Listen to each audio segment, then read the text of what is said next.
Assalamualaikum warahmatullahi wabarakatuh.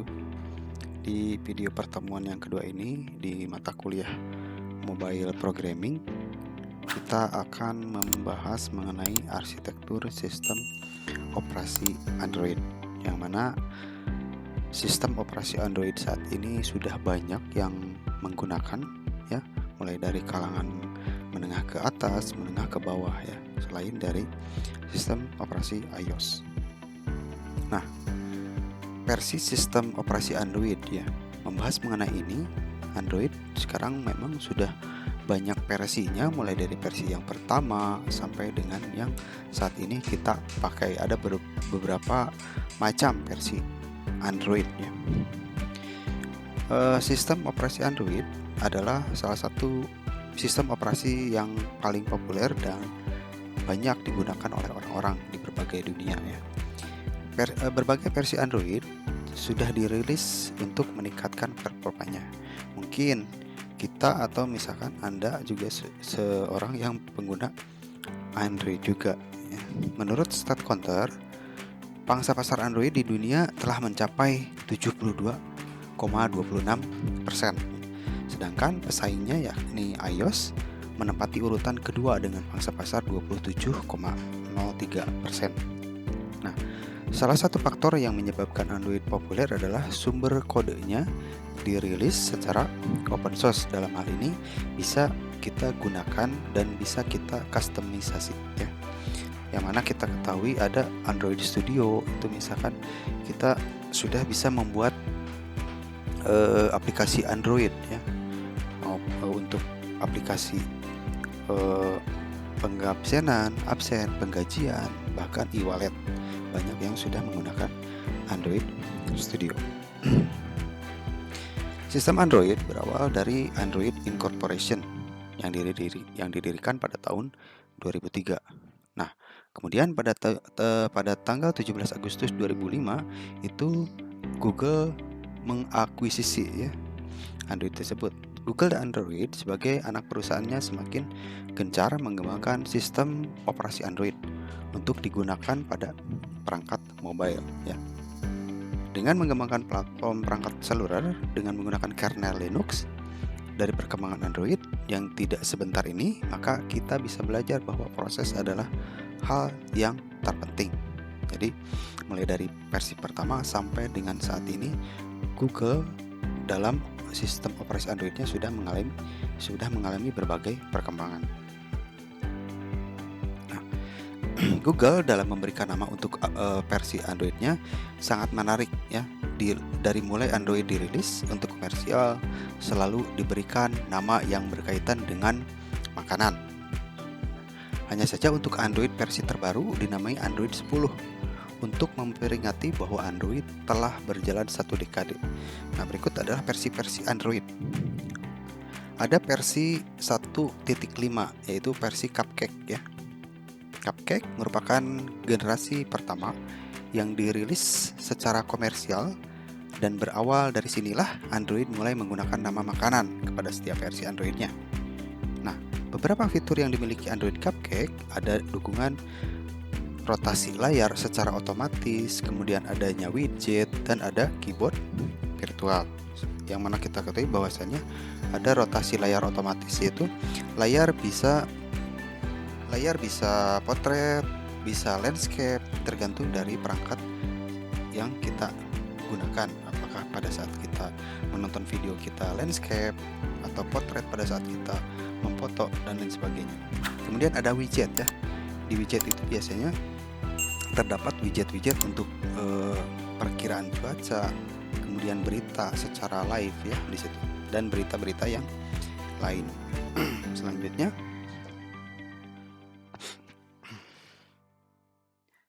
kemudian ada versi 1.6, yaitu versi Donut, ya. Pada versi Donut ini ditambah fitur seperti persentase daya baterai, ada dukungan gestur, fasilitas pencarian di Android Market atau yang sekarang kita kenal Google Play Store. Nah, di Android pada saat versi 1.6 ini terjadi penambahan fitur, yaitu ada daya baterai, ya.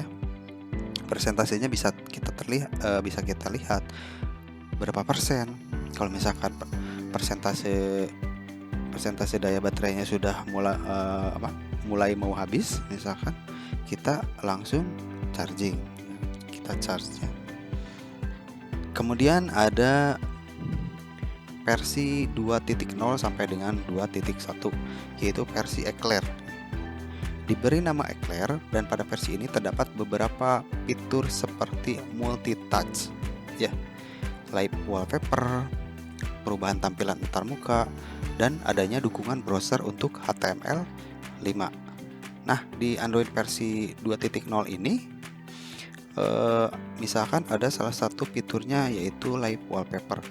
Jadi biasanya kita di Android itu kita menginstall untuk wallpaper animasi, ya, seperti akuarium, sehingga wallpaper kita terlihat hidup seperti akuarium karena sudah mendukung live wallpaper untuk animasi, ya, seperti itu. Selanjutnya ada versi 2.2 Proyo, ya. Nah, pada versi Proyo ini Android sudah mulai dikenal luas oleh vendor atau pabrikan ponsel.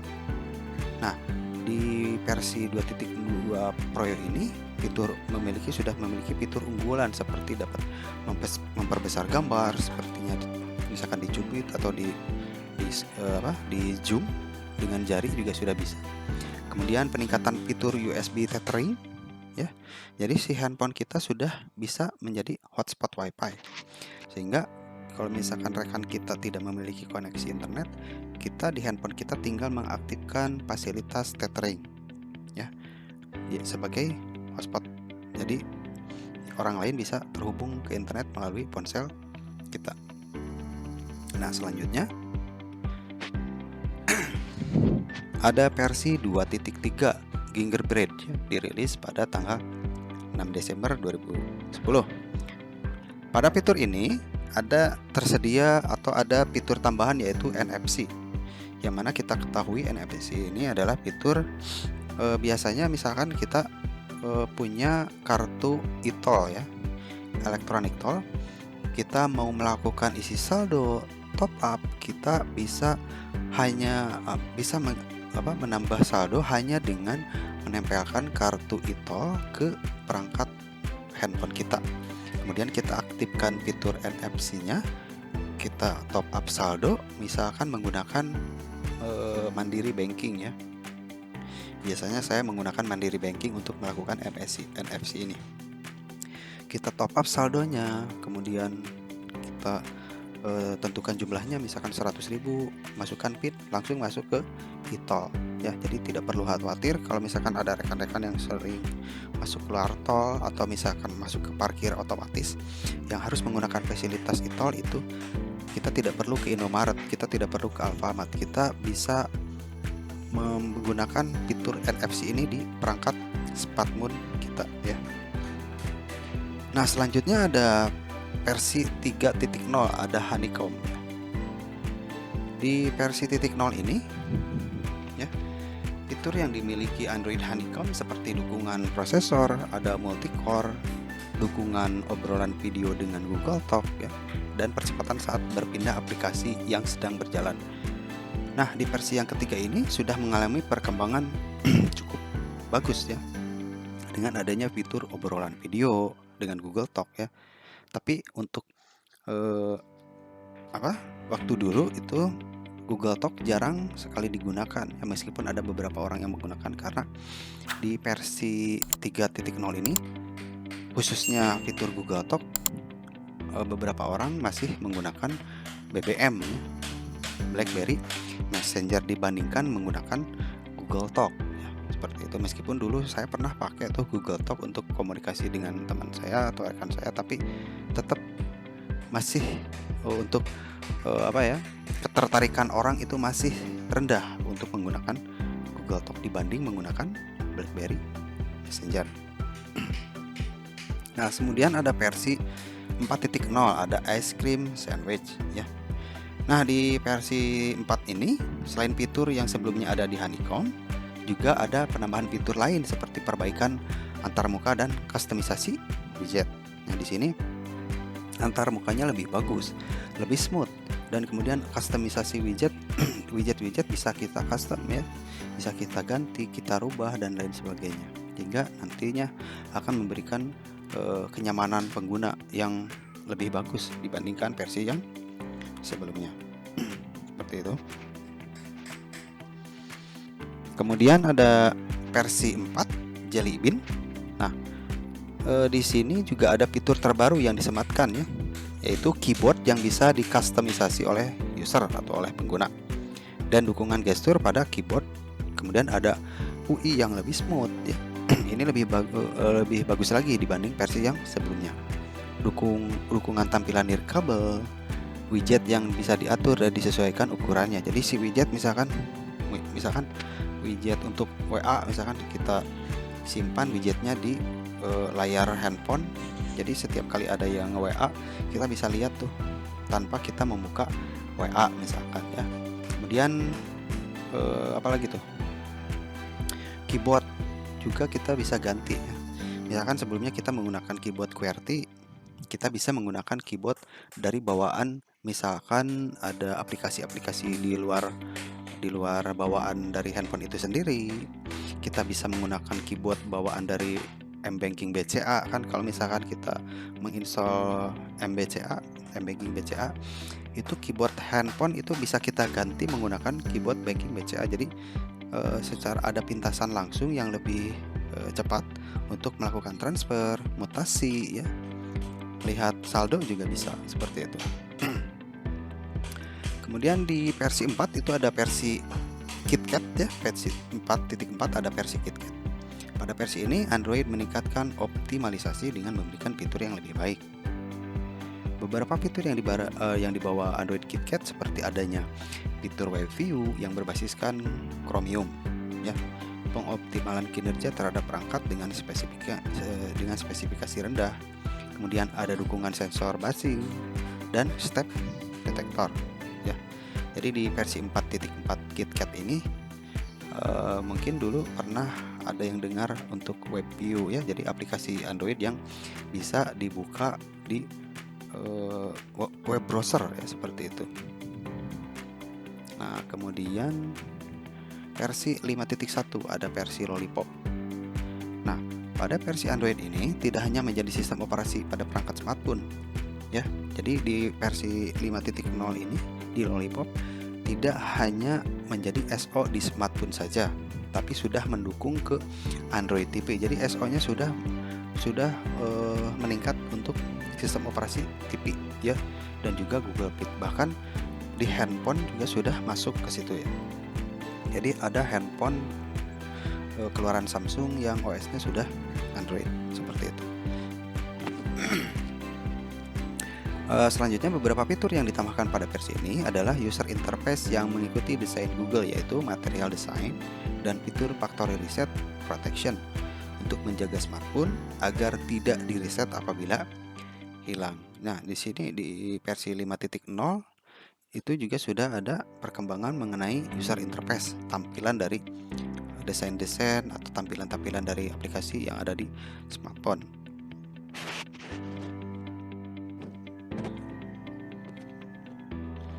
Kemudian versi yang ke-6 itu ada fitur versi 6.0 ada Marshmallow.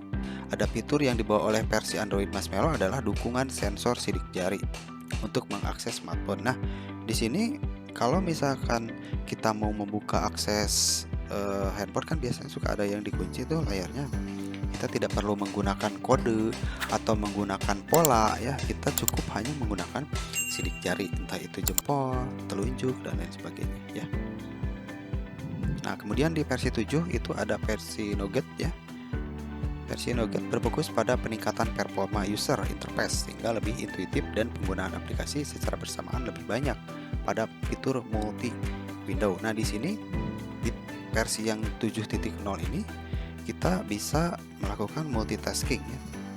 Multitasking misalkan pada saat kita buka WA, kemudian buka YouTube, kemudian buka browser atau aplikasi yang lain, itu dapat berjalan secara bersamaan atau multitasking ya. Kalau misalkan kita mau menghapus semuanya, berarti kita tinggal biasanya menu yang di bawah ya, jadi kelihatan semua, langsung hapus ya. Di sana ada beberapa aplikasi yang aktif meskipun kita tidak pakai. Nah, di versi inilah multitasking itu sudah lebih support ya.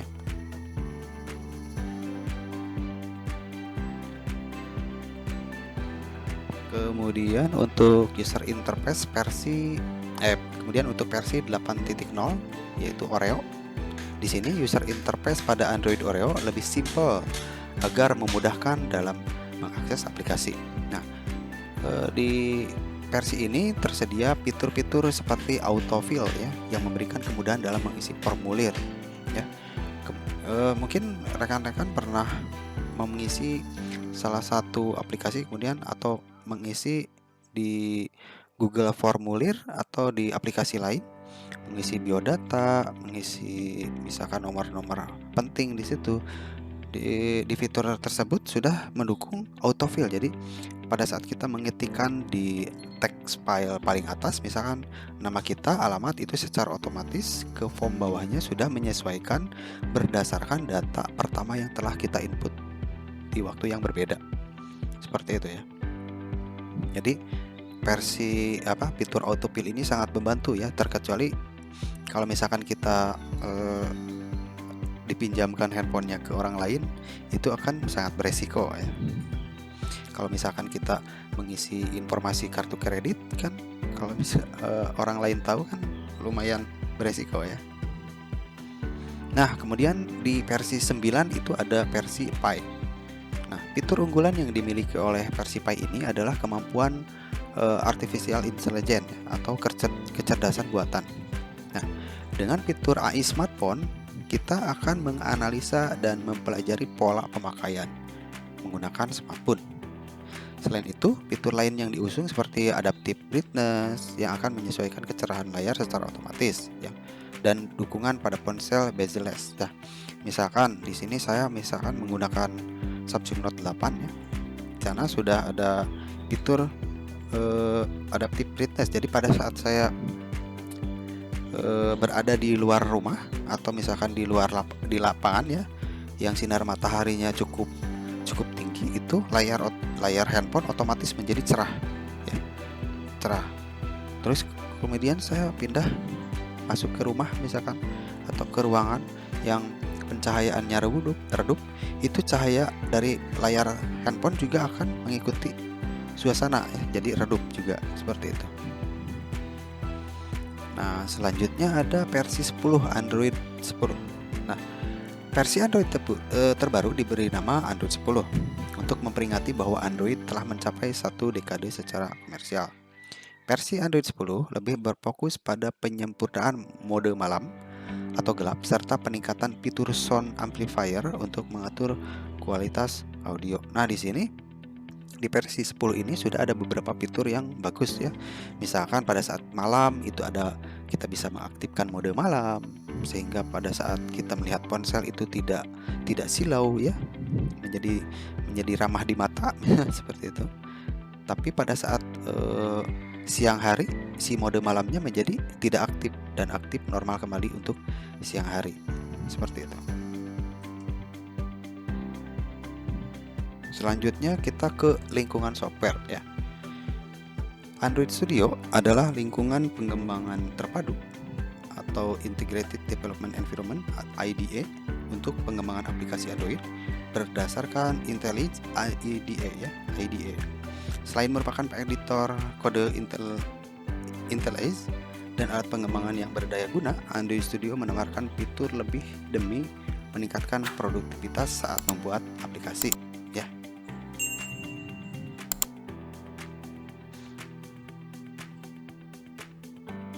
Nah, kita lanjut lagi ya. IntelliJ IDE ini sistem versi berbasis Gradle yang fleksibel ya. Di aplikasi Android ini, Android Studio itu menawarkan adanya Gradle yang fleksibel. Kemudian ada emulator yang cepat dan kayak fitur.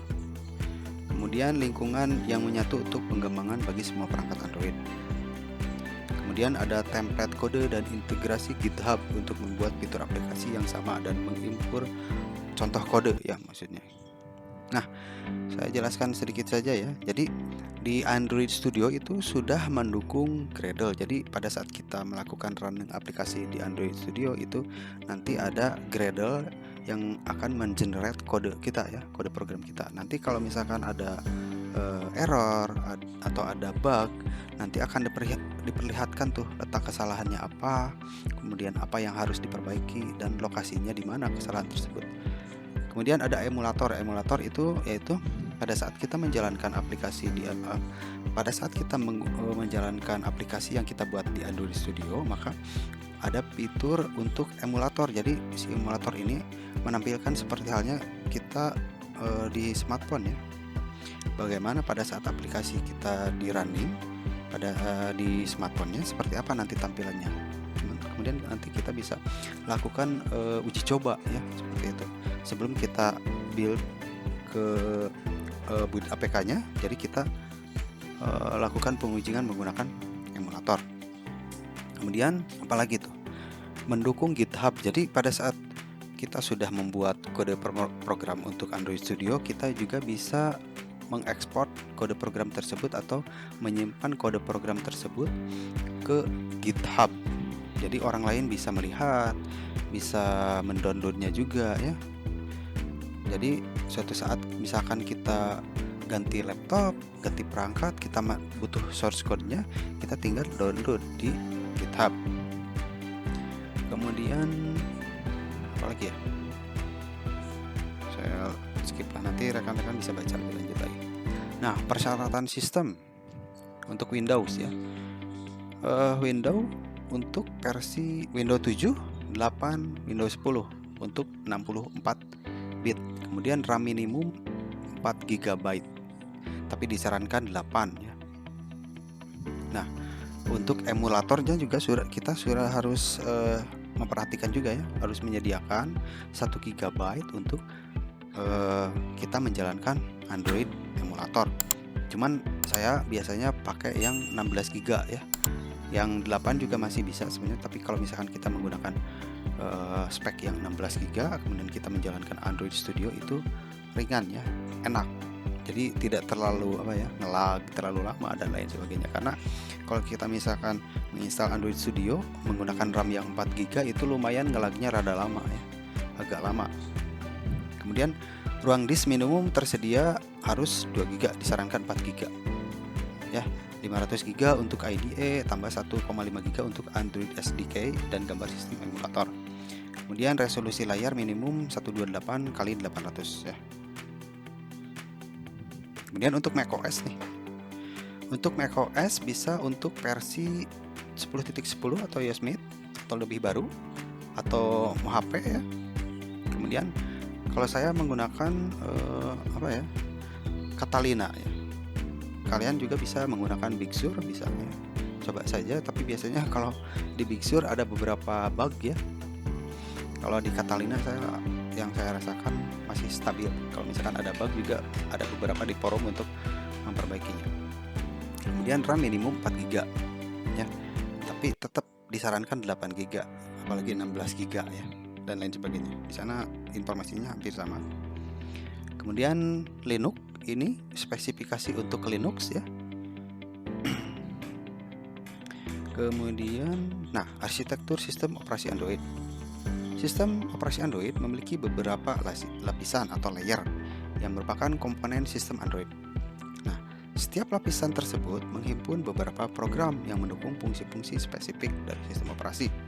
Nah, ini adalah arsitektur sistem operasi Android.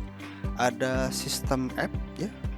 Kemudian ada Java API Framework, ada Native C atau C++ library, kemudian ada Android Runtime, ada Hardware Abstraction Layer, ada Linux kernel ya, sampai dengan Power Management.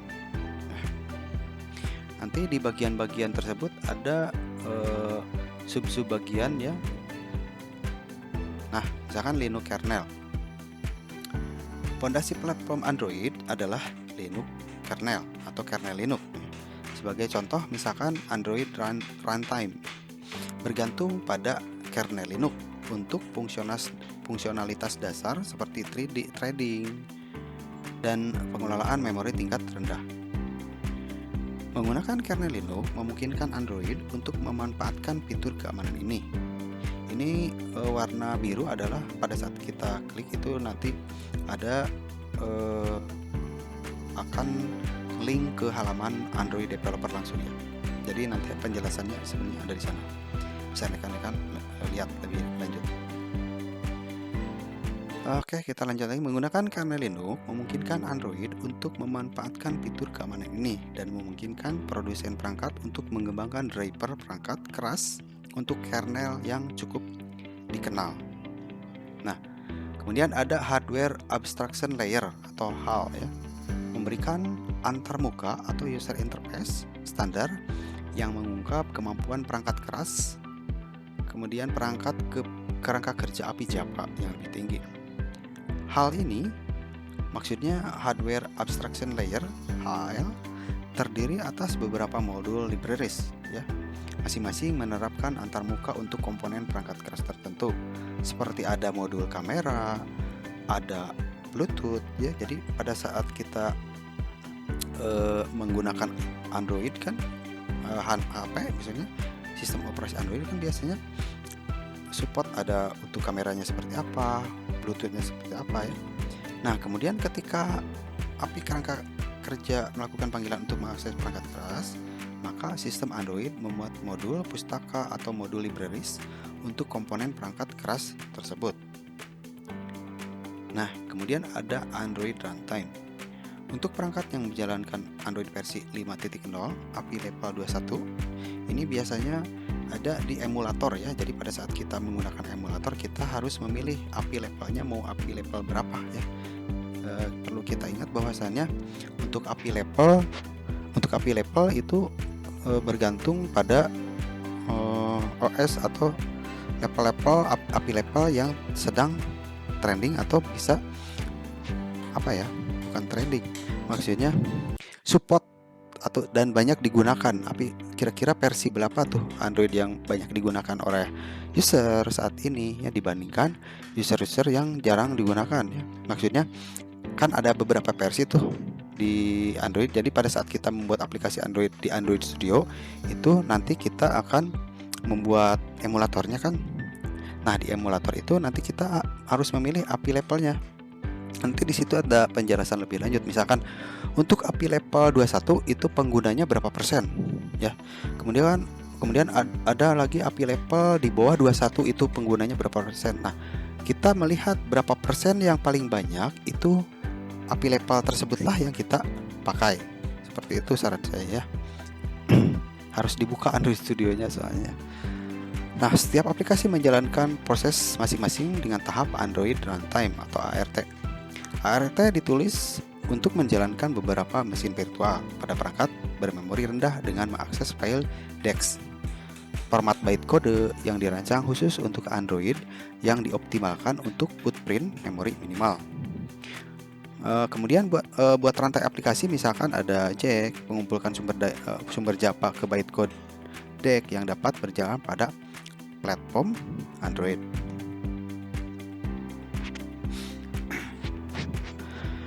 Kemudian beberapa fitur utama ART mencakup kompilasi mendahului waktu dan tepat waktu ya. Kemudian pengumpulan sampah ya yang dioptimalkan. Kemudian di Android 9 API level 28. Nah, kan ada lagi tuh. Tadi kan API level 21, ini ada API level 28. Jadi nanti rekan-rekan bisa memilihnya ya di Android Studio. Dan yang lebih tinggi konversi file format misalkan seperti itu. Kemudian yang pertama dukungan debugging yang lebih baik mencakup profiler, kemudian penyampaian yang terpisah, pengecualian diagnostik dan lain sebagainya. Nah, kemudian pustaka C atau C++ default ya atau bawaannya. Banyak komponen dan layanan sistem Android inti seperti ART dan HAL dibuat dari kode bawaan yang memerlukan pustaka bawaan yang tertulis dalam bahasa C dan C++. Platform Android memungkinkan kerangka kerja API Java ya maksudnya meningkatkan fungsi beberapa pustaka bawaan pada aplikasi. Misalnya, Anda dapat mengakses OpenGL ES melalui kerangka kerja API OpenGL Java. Nah, Android menambahkan dukungan untuk menggambar dan memanipulasi grafik 2 dimensi dan 3 dimensi pada aplikasi.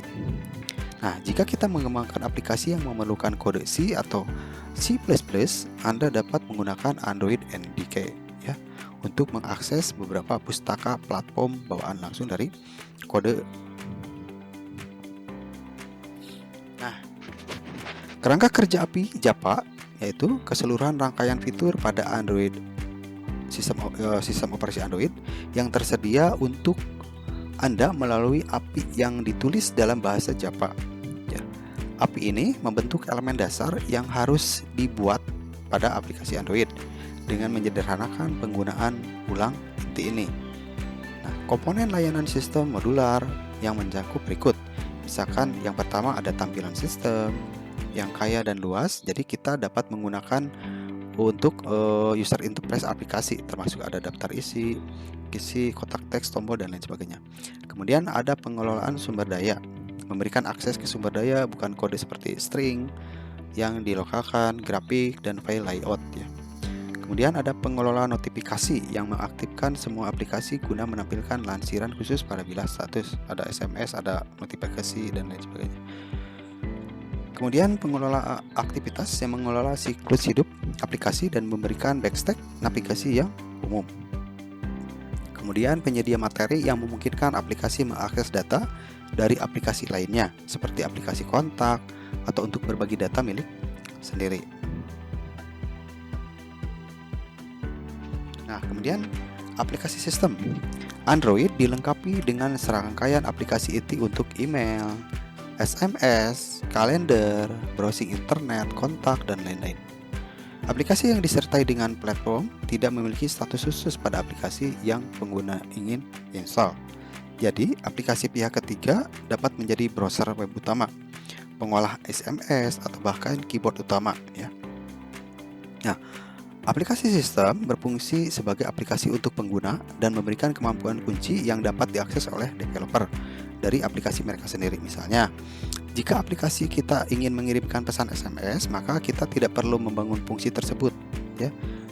Anda atau kita bisa menjalankan aplikasi SMS mana saja yang telah diinstal maksudnya untuk mengirimkan pesan kepada penerima yang kita cantumkan.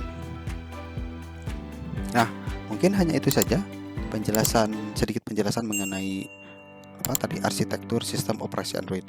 Semoga video ini bermanfaat. Saya cukupkan sekian. Kalau ada pertanyaan silahkan di komentar atau di grup WA kelas. Silahkan subscribe dan aktifkan notifikasinya. Assalamualaikum warahmatullahi wabarakatuh.